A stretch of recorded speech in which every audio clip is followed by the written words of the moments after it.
Hey, everybody. Thanks for tuning in. Got my good friend, Joan Saeed, owner of Do-Si Do Big Barn and the Do-Si Do Coffee House, where every Friday morning we get together with about a dozen old fogies like me and solve the world's problems. I don't know why it takes the government so long. We do it in an hour every week. Every week. Right? When's your birthday? Have you paid for your birthday breakfast ever? Oh, my birthday is around Thanksgiving, so everybody's there. And if it's on Thanksgiving, we always meet the next day. And then there's always a bunch of people there. Yeah. So it costs me an arm and a leg. It costs you an arm and a leg. Yeah. Great get together. If you can come to Do-Si Do Coffee House over there on Research and around Kirkendall. Yeah. So how long have y'all had that? It will be like 20 years. And the air conditioner still doesn't work. I know. We're going to be putting in mini splits, I've decided. That's cool. Yeah, the landlord gave us permission to punch through the wall, so we're going to... Really? Yeah. After 20 years? After 20 years. We really tried to buy out or get the cleaners to find a new location, but they're set. They're not going anywhere. They're taking you to the cleaners. They are taking us to the cleaners. Right? Yes. Yeah. And then, of course, you have the Big Barn. The famous Big Barn. The famous, the flagship. Yep. Right on the main trouble drag. That started it all. Yeah. Yeah. Right there, halfway between Rayford exit and the Woodlands Parkway. And between on the brake west side. check and pawn shop. Brake check and pawn shop. Yep. When you see the brake check, put on your blinker. I remember when we had our restaurant in Old Town Spring. And of course, Steve and I have been friends since 1981. He used to introduce me as, Vinny Sinisi? No. He said, that's the first guy I met when I went to the Woodlands. I said, dude, don't say that. You're going to wreck your reputation. And you'll understand as you watch these podcasts what I mean by that. So he started that place based on what we had in Old Town Spring. We had the Cosmic Cowboys, Gary P. Nunn and Jerry Jeff Walker. Yes. Marsha Ball, who's probably 90 and still performing like a stud. Is she? Oh. Probably so. Yeah, crazy. And so he told me that he was going to open this place, an old tobacco barn from Tennessee? From Kentucky. Yep. Tore it down, built it back up. Right. Well, he had that property there on 45 since the 80s? Forever, yeah. And it was a white colonial house. It was, and he ran another business out of it, the banking equipment business. Yeah. And he also had a little stint with the soccer house where he sold, he loved soccer and he sold soccer equipment. Yeah. He was the soccer guy and I was the baseball guy. So together we meshed because he knew I did my thing and he did his thing. Both had ground balls. Yeah. Excuse me? Yeah. I'll check later. But... His balls were bigger. Oh, that's where we're going. Okay, I'll ask my wife. She knows. My mom used to babysit the kids. Oh, that's how long we've been around. And those kids are like 50 now, right? Yeah. Yeah. So tell us about the music venue, because I've been to a lot of music venues. The sound there is second to the Grand Ole Opry that I've been to. Pure sound. If somebody whispers over the other side, you can hear them. Absolutely. Right? Absolutely. So how did that all come to fruition? So, like I said, Steve owned this property, and when we'd go out of town, we liked those hole-in-the-wall places, places that are unique to the area. Sure. And the Woodlands really didn't have that, and now I understand why, but we wanted to create that, and we thought coffee, it had great margins, would make a killing, only be open from like 7 to noon. I'd be done by 1 o'clock. That's it, just noon to 1.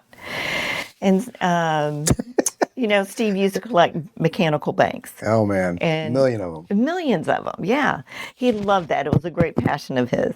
And being a part of this association, we got to travel different parts of the U.S., and one convention took us to Pennsylvania, saw this fabulous collection. He didn't collect just banks. It was like firemen's parade hats, and it was just outstanding. But what he done, he had a house, and he rode his barn up the hill like 100 feet, and it was part of the wing to his house, and it was just gorgeous. And we were like, why don't we do this? You know, it would be like repurposing wood, we'd be saving the environment, even though we were just trying to save money. Before that was in. Before it was in. We were in before we were in. But so we thought, we'll get a barn. So we looked forever in Texas. Texas doesn't build barns, and if they are big barns like we wanted. And so the humidity or the climate just isn't conducive. So we found this barn in Kentucky, and what they did was they took a diagram and they took cow tags. You know how they mark cows with right. the ear and the ears? They took these cow tags and numbered every bean, and then they drew a diagram, and then they disassembled it, put it on an 18-wheeler, and I couldn't take it across to us just yet because there was a bridge over this, I guess, little creek. I remember that. Yeah. And it was swollen. It was flooded, and they couldn't get the 18-wheeler over it. But they finally did, and they brought it down to us. Reassembled. Well, first we said, holy crap, what the hell did we get ourselves into? Yeah. Was the house still there? The house. You take the house out. No. No? The house is still the very front where you walk in. Oh, yeah. Yeah. That's right. And that's, we did take out the swimming pool. We had to fill, there's some dead bodies and cars in that swimming pool that we'll never talk about. Yeah. Now you're talking about my after we got the barn down here, it was like, now what do? We need someone to help raise it. And Steve was trying to find more repurposed wood, antique, that kind of would match the barn. And he was in the Heights. And while he was in the Heights, taking out the wood of an old house, there's this other guy doing the remodeling, and he says, hey dude, do you know anybody that can put together a barn? And it was Michael Ford. And Michael Ford thought for a minute and goes, I'll do it. So that's how we met Michael Ford, and he came down and he took a look at all the lumber on the bed of the truck and said, holy crap, and went to work. It's funny because Steve was one of those guys that kind of winged it. And I am too. So we'd be like, hey, we could do this. And then we'd go to, you get the barn here and nobody to put it together. Oh, yeah, by the way, we got to find somebody to put this thing together now. It wasn't just going to be like an 8x8 house. It was going to be, 3 stories tall. Yeah. It's like when my son buys my grandson the Lego sets and expects the kid to put it together, and he ends up putting it together. So, yeah. So does he have missing parts like Steve would? Oh, yeah. Oh. Yeah. Yeah. Like Steve put together this barn, and then all of a sudden he was like, honey, there's some extra logs over there. Are they important? We're fine. Yeah. And it's worked out phenomenal. I mean, you've had acts in there from decades ago. The Cosmic Cowboys, obviously. Years. Will be 20 years this September. But I mean, you've had the Judd, right?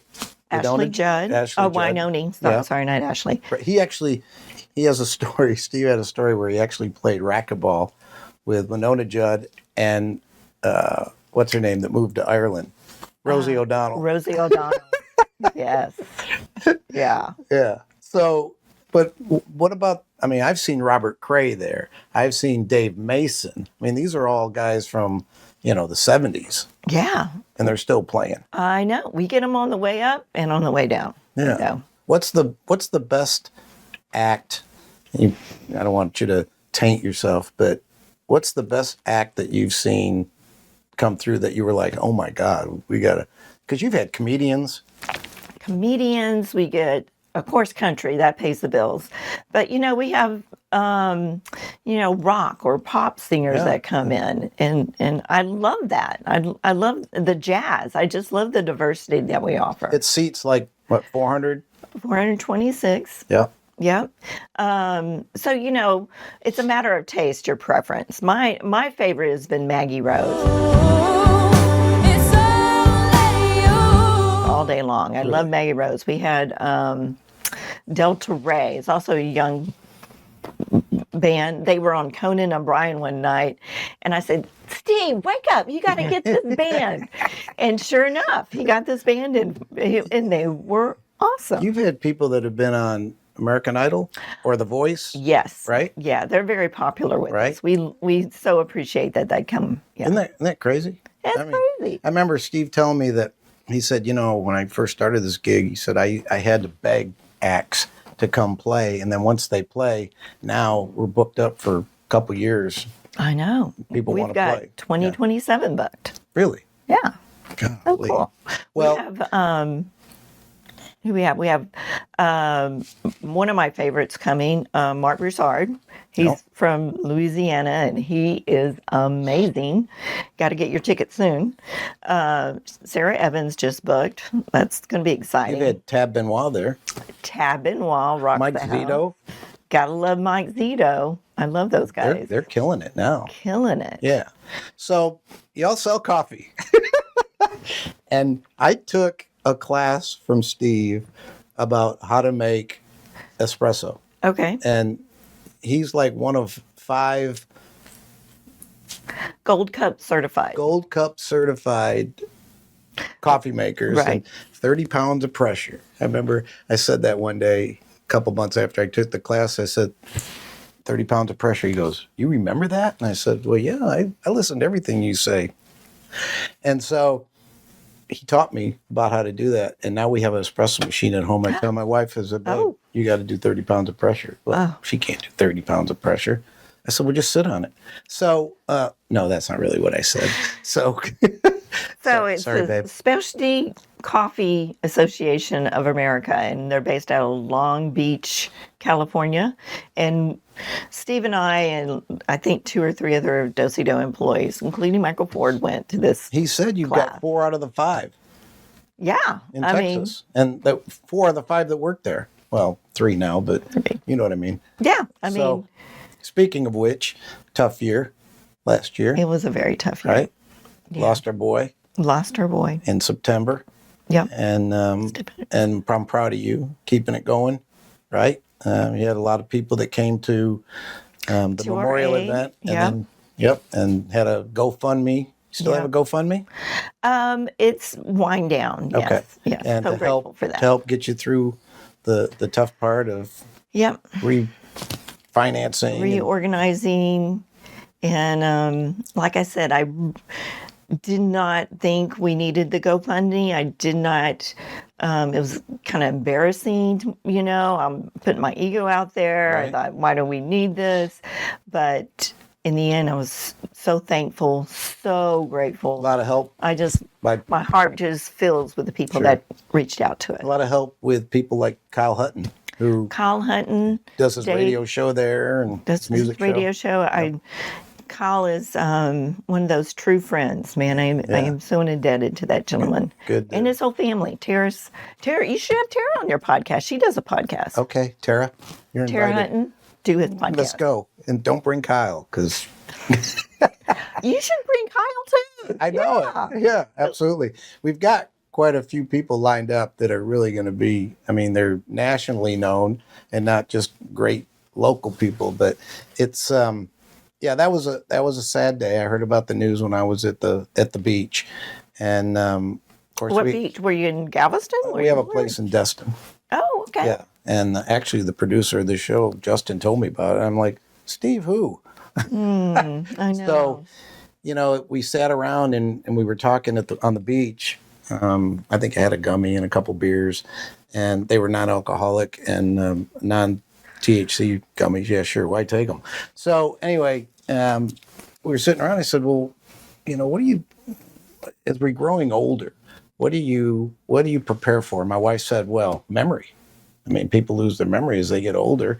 Our best friends were there, and they said, well, I think it's movement. And then they asked me, and I said, well, I can tell you today, it's preparing for people, my good friends, passing away before I do, whether it's the way he did it or just from Alzheimer's or, a car wreck or an operation that goes south. And, Steve, I laugh because who survives a tree falling on them during a hurricane, I know. right? Right. And when I heard that news, I was like, what? How big a tree? This freaking tree was this big 4-story around. tall. Yeah. Huge. He was out there, came home during the Hurricane Beryl or whatever it was. Hurricane Beryl, July 8th, 2024. Came home to check on He you. had gone out to the Do-si-dos to check on them. Right. Came home, and I heard the first tree fall. And I sent him a text, 9:40 a.m. Hey, trees fell, hope you're safe. And then he came home sometime soon after that, parked in the garage, and I'm piecing all this together. He walked to the side of the house where the tree had fallen on the side of the house, not on the house. And while he was looking at this other tree snuck up behind him and landed on him. Never saw it coming. Just Never saw it. plowed him into the ground from the back. Yes. And let's talk about this guy is a survivor. Brain bleed, right? Oh, well, first, he has to climb out through the debris. Right. And he makes it to the back porch. Yeah. And, something told me to go to the back porch. And I'm looking out the window going, what's Steve doing back there? and he was like covered in just blood, covered in blood. And we got him in, or I got him in, and it looked like, it looked like someone had taken an axe and just hit him from behind. Really? Just big, never told me this. huge crack. Well, he was kind of out of it. I mean, he was conducive. He was talking, calm as all get out. And we thought, okay, you got a cut. And he kept saying, my arm hurts. Can, do something with my arm. And I'm like looking at his head, thinking, no, honey, I need to put pressure here, and I'm dialing 911, and it's taken forever. It took 4 minutes, but it felt like forever. Yeah. And by the time the paramedics got there and they loaded him up, and they asked me, do you want to ride in the ambulance or follow? I said, I'll just follow you. And they said, you better get in the ambulance, because this time, pretty serious. Hurricanes in the throes. And my neighbors told me afterwards that if that ambulance had left 5 minutes later, they would not have been able to get through or come back, because it was like World War III with all the downed trees. Yeah. And it was bad. And so we get to the hospital, and hats off to Houston Methodist, great team out there. They literally had like 15 people waiting on us. And at this time, I'm still thinking, it's not bad. He's, just put a few staples, a little cut. And they take him in. Go down the list. And he's still talking, and then, 15 minutes later, they tell me to go wait in the waiting room, and I'm calling the kids and calling all the family, and it's fine. Don't worry about it. We're in the emergency room. I'll keep you posted. And then the doctor comes in, and the doctor pulls the curtain shut. I hate it when they pull the curtain shut. I'm like, what's up? Is this Chicago Med? Yeah. And she goes, just letting you know, he's collapsed lung. He's got broken neck, broken back. We're still trying to figure out what all else is. Scapula, collarbone, all the ribs on the left side were broken in multiple places, punctured lung. And of course, the neck was broken, and C3, and then T5 through T7 were all burst in his spine. Other than that, he was okay. Other than that, he was fine. And the doctor said, he may not make it. And at that time, I was like, you don't know Steve. Yeah. Oh, watch this. He's going to make it. Yeah, hold my coffee. Did you tell him that? Because now he's going to be like, oh, watch, I'll show you. Yeah. And he spent 2 weeks in, I had 2 surgeries, intensive care, had the tube down his throat. You saw him. I went the next day, and all I got was, hey, how you doing? Oh, no, he couldn't talk because he had all the tubes down his throat. Yeah. When I saw him, I guess maybe they had him out, but he was like, hey, yeah, sure. Like, oh, you're milking this. What's the deal? He said, my arm, can't move my hand. I said, what do you mean? He said, all I can do is this. And I'm like, well, that's a good sign, because if he couldn't have moved it at all, I'm thinking he's paralyzed, right? Right. Went the next week, and he was able to go like this. And I said, that's all you need. And I said, what about the nurses? Have they been in?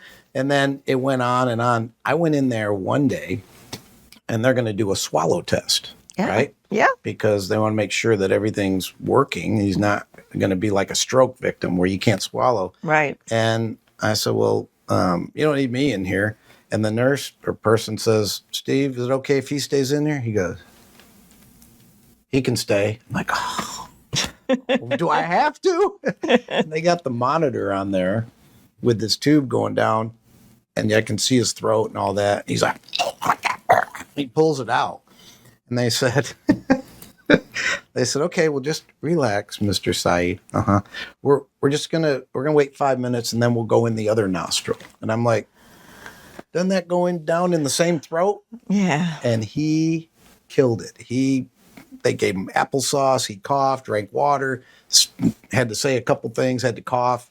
And I'm like, wow, you just killed that. But I'm over there looking at the monitor going, and he was a trooper. I mean, and then got better and better every time. The Friday morning breakfasts when he started coming in with the cane and the walker and all that, we'd say, all right, what about the arm? So every week, Danny Hilton and I would monitor him. All right, I can go to here, and then the next week up here, and then finally he was up here. Yeah. So, like, who survives a tree falling on him with all that? I mean, just plowed him into the ground. Yeah. The word was his shoes were still in the tree. Is that true? His shoes were still in the And he walked over or crawled over to the back porch. Yeah, made his way to the back porch. I don't know how. That told me he really wanted to live. Because he fought hard to come back from that. Absolutely. He did not miss a physical therapy appointment. They gave him like homework. He did all the homework 3-4 times to make sure he was working out properly. He had Danny come into the house, and Dan Hilton, doing making sure he was doing it right. Yeah. And he really wanted to live. Everybody else wanted him to live too. I know. It was pretty cool. And so I remember buying him a bonsai tree. We still have that bonsai tree. You better have it forever. Yeah. And the first thing you said to me was, what'd I do, plant it outside? I said, no. This is the biggest tree that he's ever able to touch ever. This is it. He's not going to go around any more trees. That's it. Yeah. Bonsai, which is perfect because it was bonsai. It was bonsai. Yeah. And so, I mean, he survived. He was married to Cindy. I mean, he survived that. I mean, you can survive anything. There was one time in the hospital, just one time, he was in the rehabilitation hospital there. And, he went through a lot. Absolutely. Anybody I'm sure that's in the hospital goes through so much. And he just looked at me and he just said, I can't do this. I cannot do this. And I just said, you can and we will. I just gave him no choice. We are doing this. And he just shook his head and put his nose down and he marched on. And he, put on that brave face and he did it. It's great that he had you, obviously. And I know he was surrounded by a lot of positive thinking people. I mean, when I went in there, I always tried to get him to laugh. Danny was there. Nick Stewart, he'd come in there, had 20 bypasses, and we always were positive. All right, you're going to do it. It's cool. Hey, let me tell you what happened at the coffee meeting Friday. Oh my God, you're going to believe it. And we'd get him to smile and laugh a little bit.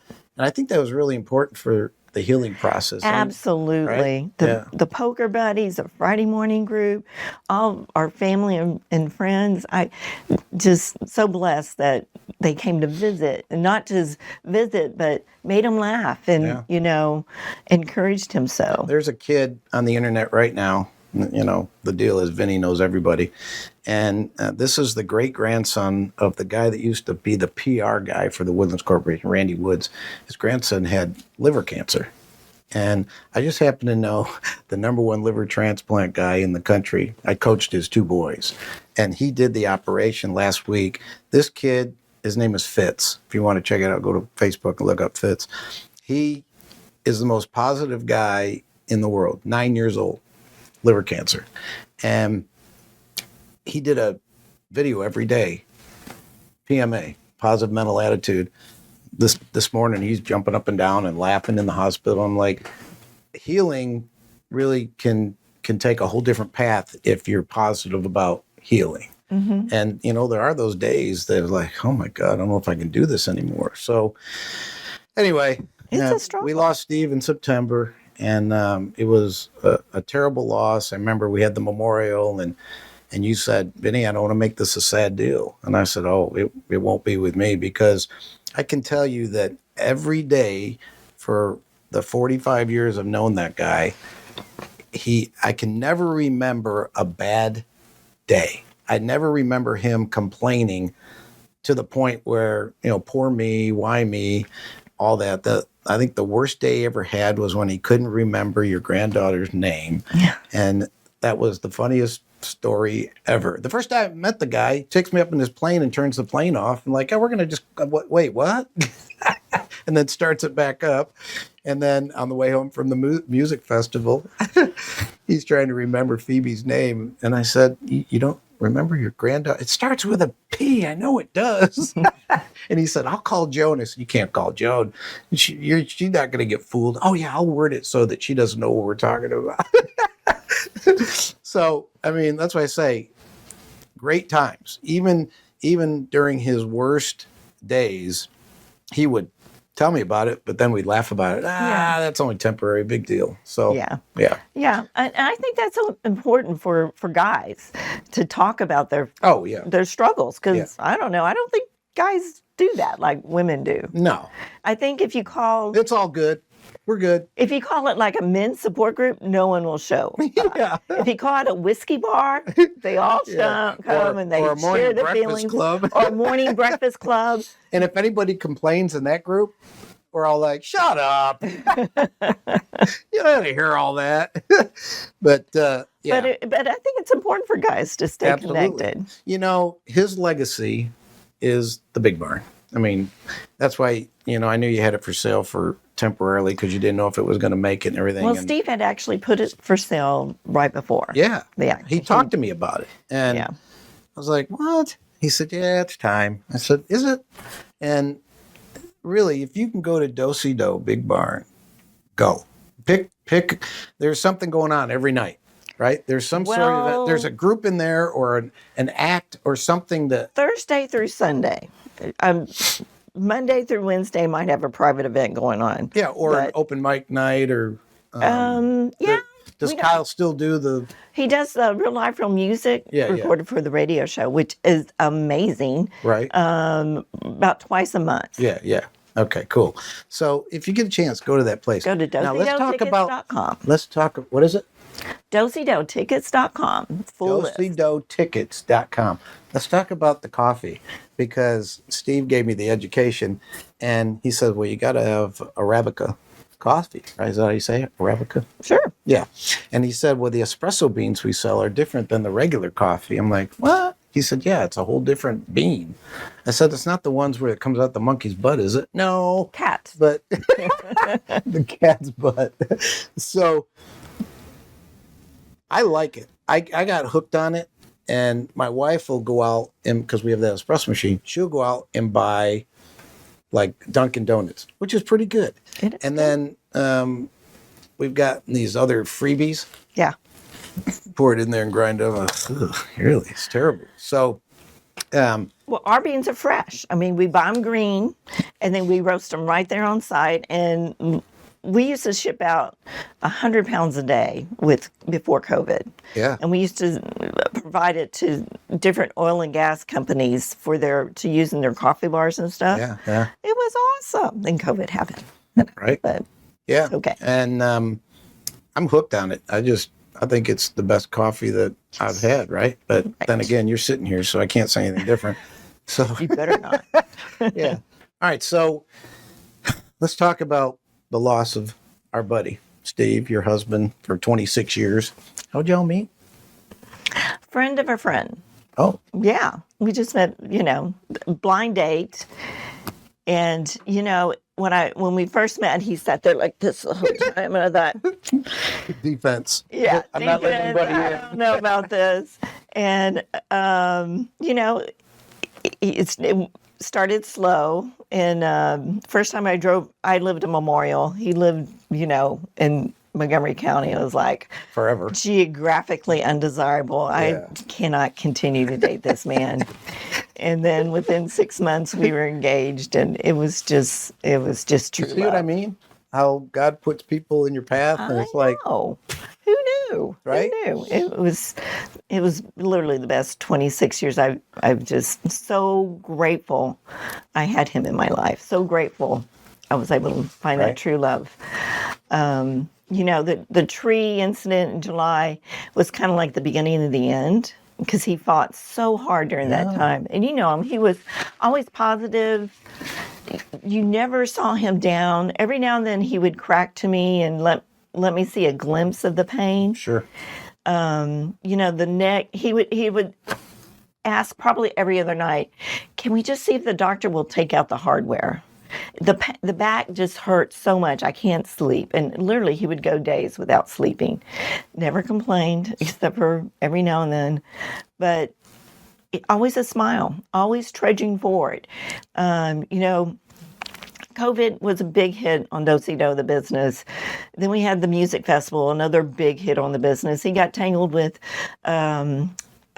Texas City, a venue down there, which, he was swinging for the fences. And that was Steve. He was always Absolutely. trying, Not going to be second best. Going to be top. just and doing all he could. And he literally did the best he could. And I think he could have pulled it out. But you add in the physical pain he was under, I think it was, I know he wanted to live. I have so many questions around his death, but there's one thing I know for sure. He wanted to live. The way he fought back after the tree incident told me Yeah. he wanted to live. A lot of people would have just said, screw it, I'm out. And I think that morning he just had a moment of despair, of pain. I think the pain was just so much Way low. that one morning, he just said, F it, And You I'm can not say that word on this one.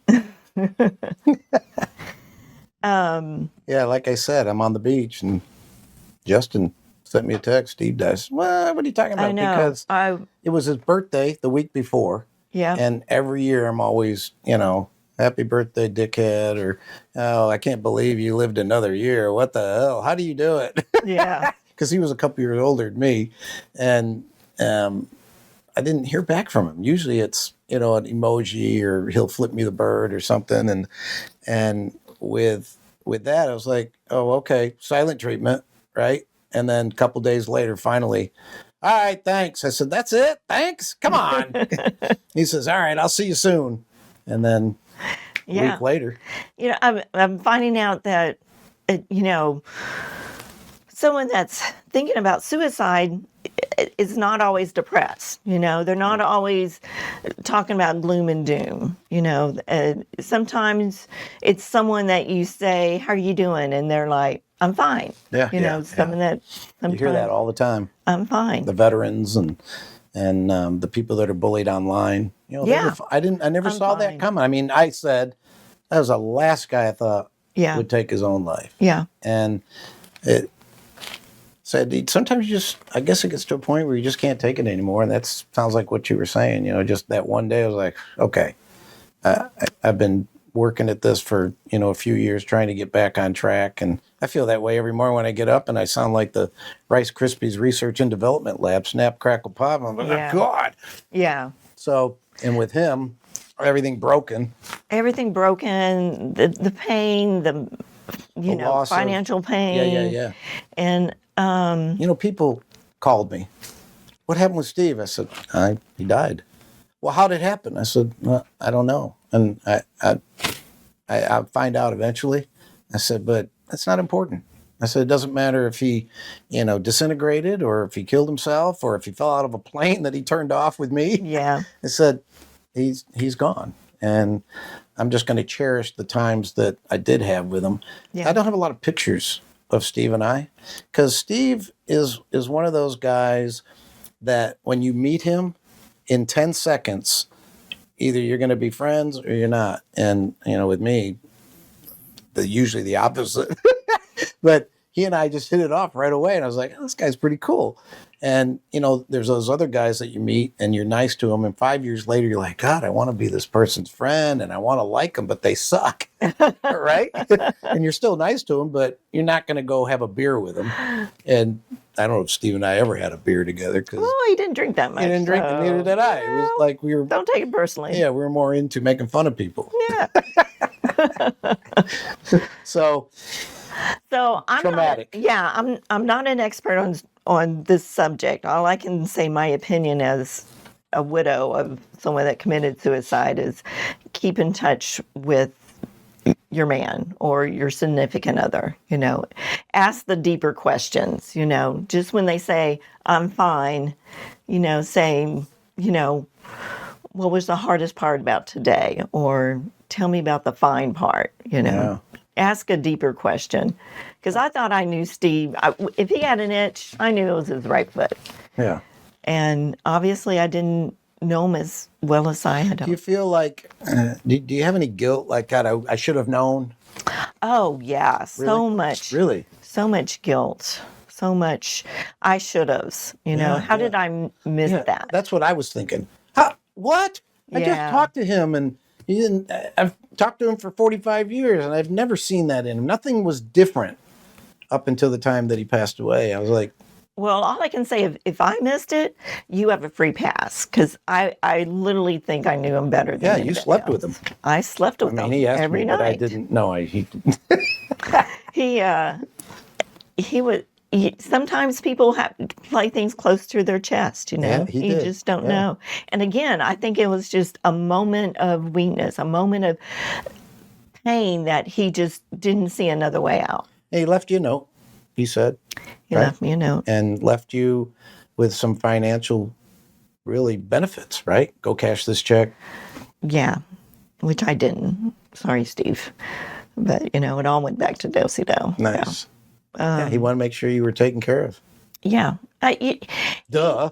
He took care of, forget the financial part. He took care of my soul. Yeah. He took care, Yeah. he made me a more confident woman. I feel like I checked that love box. He made me a better person. He made you fearless because he made you jump out of planes, made you go Scuba diving in diving. ice water, Yeah, exactly. driving cars as fast as he could. That's where he and I really hit it off, because he liked to go fast and I did too. Yeah. He went, I'm going to tell you a great story. He picked me up in his Corvette one day. Come on, I got a new Corvette. What happened to the red one that he just got? You still have it? No, he sold that before he. Oh, he did? Yeah. And so it took him 2 years to get it.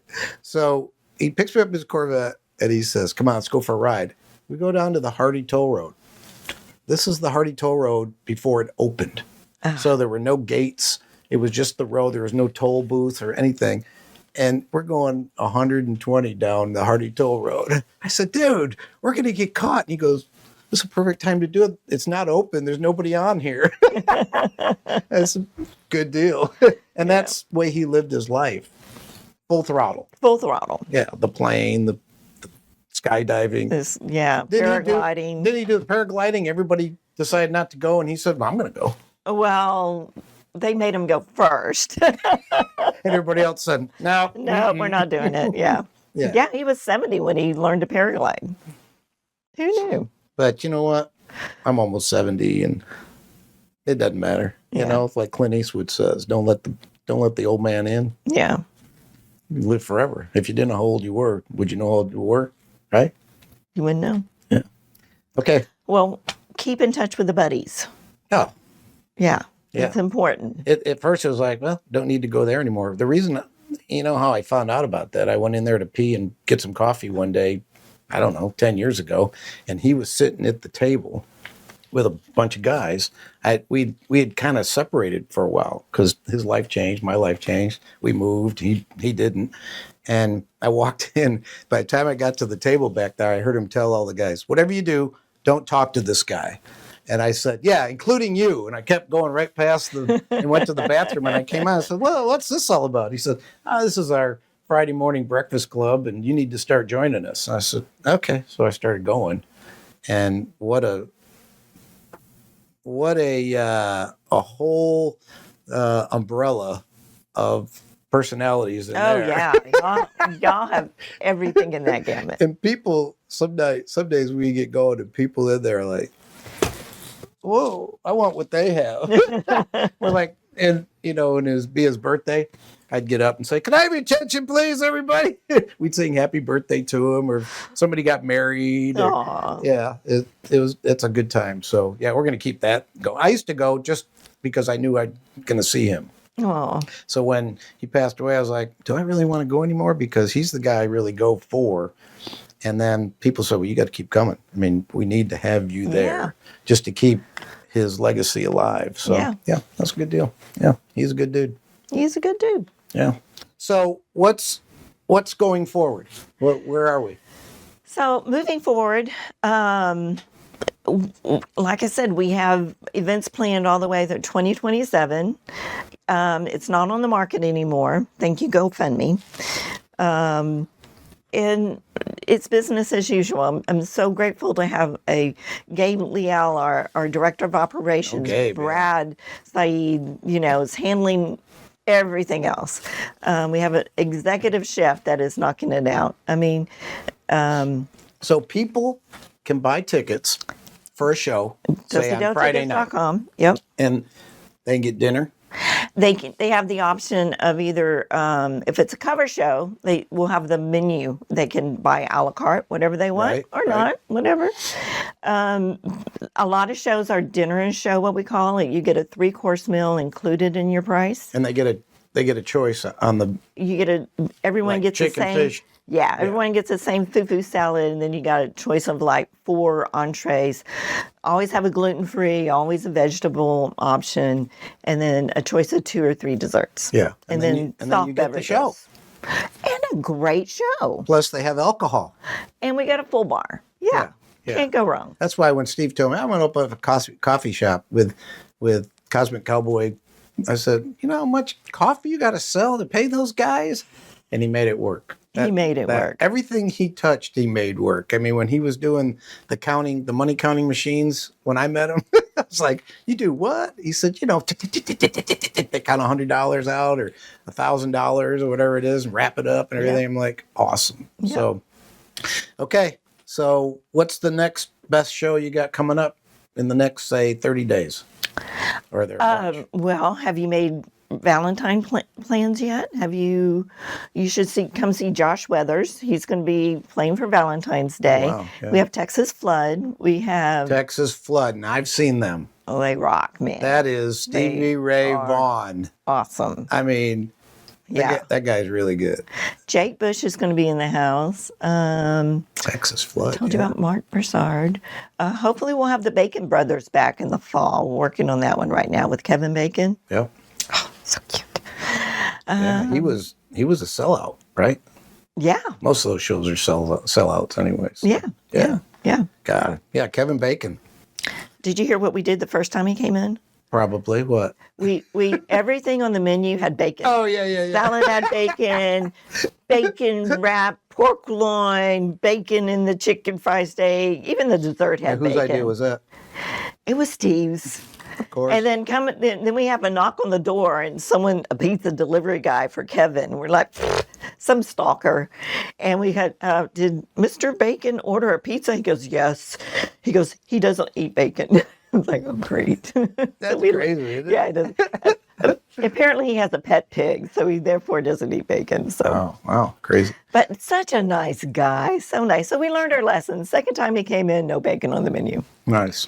Yeah. Okay, anything else? Come to Do-Si-Do. Thank you for having me. I love you so much. Thank you for doing this. Love your family. Love your kids. Thank you. Love you, man. Yeah. What would the Woodlands be without Vinny? I don't know. How do you know everybody? You know, at the office, the Team Sinisi real estate office, every once in a while, one of the team members will come in and go, "Hey, Vinny, I met somebody who doesn't know you today." I'm like, "What?" Because we did so many projects in the Woodlands. When we had the Health and Racquetball Club, we subsidized all the VPs and all the executives to come in and work out because there wasn't any like Exxon where you had their in-house workout facility. You had to go somewhere. And so I met all those people. George Mitchell and I, used to hang out together. Oh. And then George's oldest son had the restaurant that we owned in Old Town Spring. So, in fact, somebody called me the other day and said, I've got a drawing from Shelton Miles of Winchy Brothers there's only 10 of them. Wow. And this one was in an old storage facility. It was in great shape. So I won it. I bid on it and won it. And I'm like, and the girl that was running it, I coached her son a million years ago. So I think I'm on the earth to put people together just like this. And I was a big Dr. Seuss fan. And one of the things that Dr. Seuss wrote that's really not publicized much other than, one cat, two cat, one fish, two fish, red fish, blue fish, right? Is he said, don't cry because it's over. Smile because it happened. Yeah. And I live my life like that because I understand why Steve crossed my path, your path. It was, you think about him and you don't think about him being gone. It's not the sad part. It's, wow, let me tell you about this guy. Yeah. Right? Yeah. There's no bad memories for me. So anyway, hey, thanks for coming today. Thank you for having me. Very important.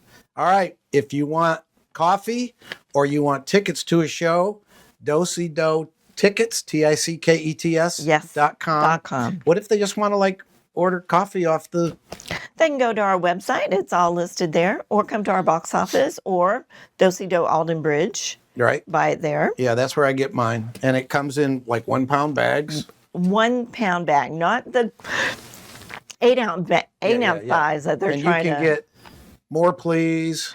Roastmaster. You can get espresso decaf, beans. which I don't understand the whole purpose of that. But, and then the espresso, which is my favorite. So, Yes. Hey, thanks for tuning in. Joan Said, owner of Do Big Barn and the coffee house over on Alden Bridge. Thanks for tuning in.